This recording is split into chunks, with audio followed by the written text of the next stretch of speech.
Elas são árduas e espinhosas, mas o fruto a que levam é honesto e garantido.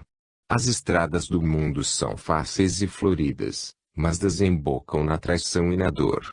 Por isso o alto pede primeiro nosso esforço, nossa fé e a prova de nossa boa vontade, dando-nos depois a merecida recompensa para que o fruto seja dado com justiça segundo o merecimento. O mundo ao invés oferece-nos tudo, mas debitando de forma que depois ficamos dele escravos, pois é preciso pagar. O céu nos dá primeiro o esforço e depois o gozo. O mundo dá-nos primeiro o gozo e depois a pena, em que tende a engolfar-nos cada vez mais. Tudo é lógico. Trata-se de dois métodos opostos, um ao inverso do outro, dirigidos a dois polos opostos, o sistema e o antissistema. A força de quem quer que siga o Evangelho é estar ligado às forças do alto. Então, quando todas as condições necessárias foram satisfeitas e esta achei a medida das provas, então o fenseis-meno está maduro e ocorre a precipitação que o resolve, no sentido que vimos. Essa precipitação é o que chamamos intervenção milagrosa. É nesse momento crítico que se resolve o fenômeno. Quantas batalhas teriam sido vencidas se apenas se tivesse sabido resistir um momento mais? Saber ficar no combate mesmo quando tudo parece perdido e o horizonte está fechado sem esperança de salvação, quando se atingiu o limite da resistência física e se espera o fim, enquanto se vê o inimigo, contra toda lógica e justiça, triunfar. Saber resistir mesmo nessas condições, eis o segredo da vitória. Porque nessas condições é que ocorre o milagre da descida do auxílio. Esta é a hora da prova mais dura, a hora em que as forças das trevas, que estão para ser vencidas, lançam o último e mais desesperado ataque. Então a alma opressa pergunta: que faz o Cristo? Então não é verdade que está presente? É possível que ele deixe que os fatos demonstrem que o Evangelho erra na prática? Possível que o mal seja mais forte que Cristo seja vencido por Satanás? Possível que tanta fé seja utopia, tanto esforço se resolva numa desilusão, que Cristo nos tenha enganado? Os assaltos na terra são concretos e tangíveis, o perigo está vizinho e iminente, e o céu permanece fechado e impassível. Nesse momento é que, em geral, vem a faltar a última fé, a que opera o milagre. E a sabedoria do último esforço que faz vencer a batalha. Nesse trágico momento algo ferve no fundo, que faz arrebentar a avassaladora reação da lei. O inimigo já apertava a vítima em seus punhos, certo da vitória.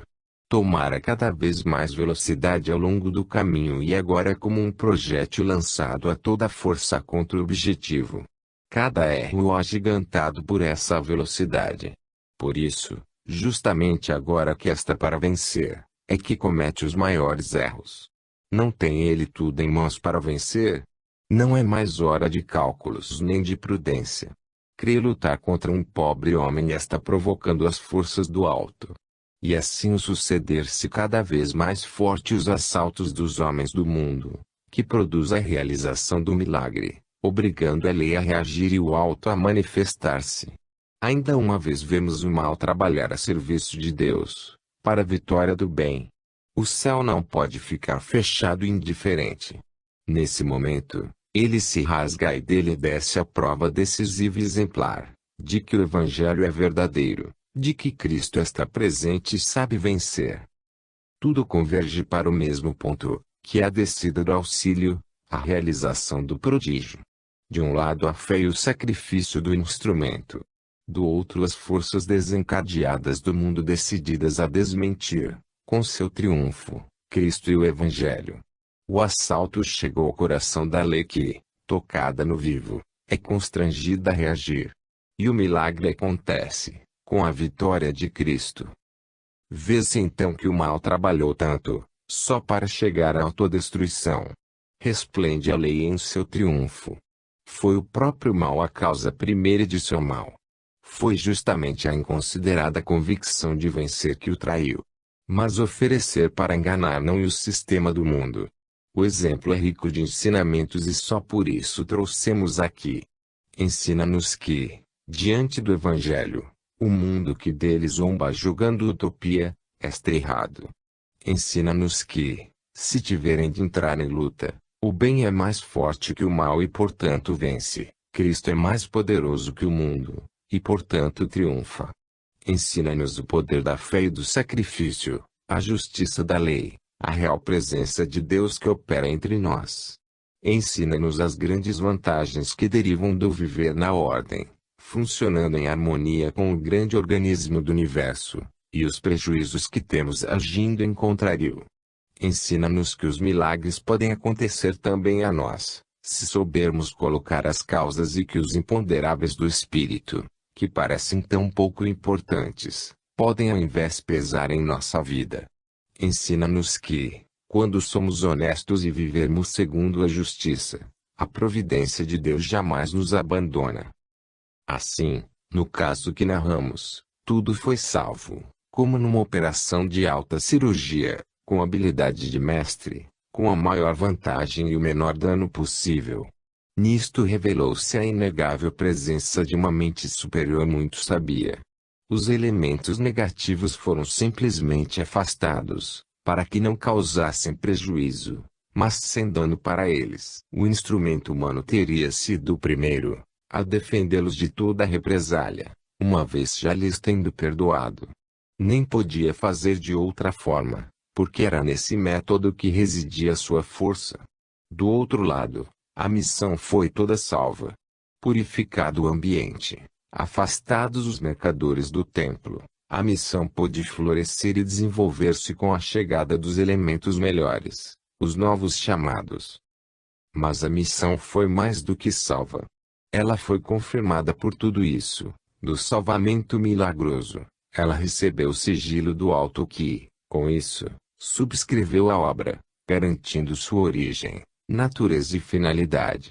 Os fatos tinham dado a prova experimental, de que as teorias sustentadas correspondiam à verdade. A necessária descida das forças do alto revelara a técnica secreta de seu funcionamento e do fenômeno de sua intervenção. E tudo isto no plano que o homem considera real, o de sua vida material. A grande moral de tudo isso é que, quem faz o bem, nada tem que temer das forças do mal, as quais, contra sua própria vontade, operam às avessas, ou seja, em favor daquele que combatem. Pensando nisto, nosso protagonista sentia-se comovido e quase cheio de gratidão para todos os que o haviam obstaculado, porque justamente esse fato fora sua força e uma das primeiras condições de seu triunfo. Ele permanecia encantado e cheio de admiração, por ter visto tão de perto esse fenômeno da descida das forças do alto, e sua vida ficou como que penetrada por elas, e marcada com um sinal indelével.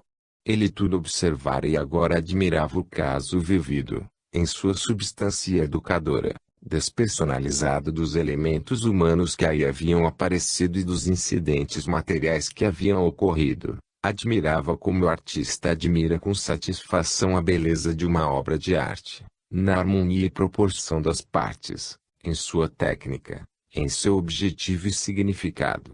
Assim, aquele caso vivido desmaterializava-se de todos os elementos terrenos que tinham funcionado como atores, e aparecia espiritualizado em seus eternos valores morais, aparecia como uma obra-prima de técnica construtiva, em que, com movimentos adequados e inteligentemente calculados, se obtivera, com o mínimo trabalho, o resultado máximo. Tudo trazia uma sua marca inconfundível, que anunciava tratar-se não de um produto desorganizado do acaso, mas de um derivado todo diferente, emanação de um mundo sabiamente organizado, que gera frutos orgânicos, feitos de ordem e harmonia. Esse era o sigilo do alto, que inconfundivelmente os caracterizava e fazia reconhecer neles a providência. Chegando agora a narração do caso até sua conclusão, via-se que se tratava da execução de um plano pré-estabelecido, conduzida com método, segundo um desenvolvimento lógico, que chegava a tempo em cada movimento seu, desenvolvimento de forças que representavam um prodígio orgânico, tudo tenazmente convergente e infalivelmente chegando às conclusões desejadas, a derrota dos vencedores e a vitória do vencido. Vitória do Espírito sobre a matéria, do Evangelho sobre o mundo.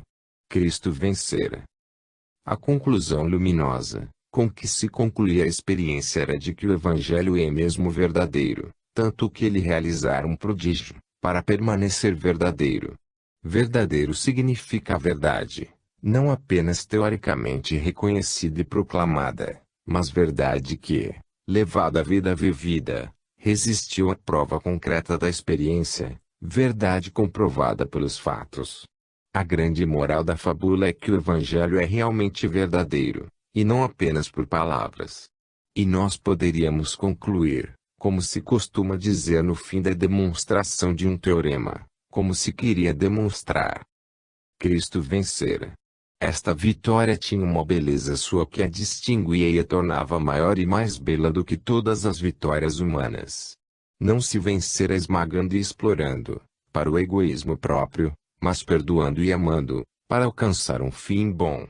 No término do longo esforço, uma alegria pura compensava largamente todas as dores passadas e as lutas, aquela alegria que só o alto, e jamais o mundo pode dar-nos. Alegria de ter trabalhado e sofrido só para um objetivo de bem.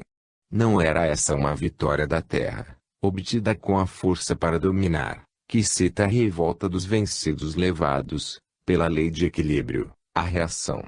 Mas era a vitória boa e justa, abençoada por Deus, a vitória que não usurpa, mas dá, obtida para ajudar, abraçando os vencidos, e assim anulando a reação e destruindo o mal. Só assim pode quebrar-se a cadeia do ataque e da defesa que nos prende à luta pela vida.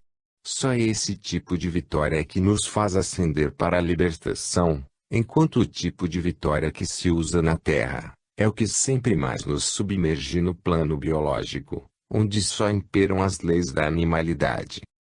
Vencer para aproximar-se de Deus, vencer não para si mesmos, mas para o bem de todos. Vencer não por haver debelado um inimigo, sobrepondo mal a mal, mas vencendo o mal com o bem. A vitória real e definitiva não é a que provoca outro mal, mas a que o transforma em bem. É a que vence com a bondade a maldade, com o altruísmo e egoísmo, com o perdão a ofensa. É a que muda a discórdia em união, a guerra em paz, o ódio em amor. E a vitória não do mais forte, para subjugar inimigos, mas do melhor, para educar os irmãos. A vitória maior não é a que se conquista sozinho e para si, destruindo, mas a conquistada ao lado de Cristo, construindo, para o bem do próximo. Não é a vitória da força, mas a do amor. Fim.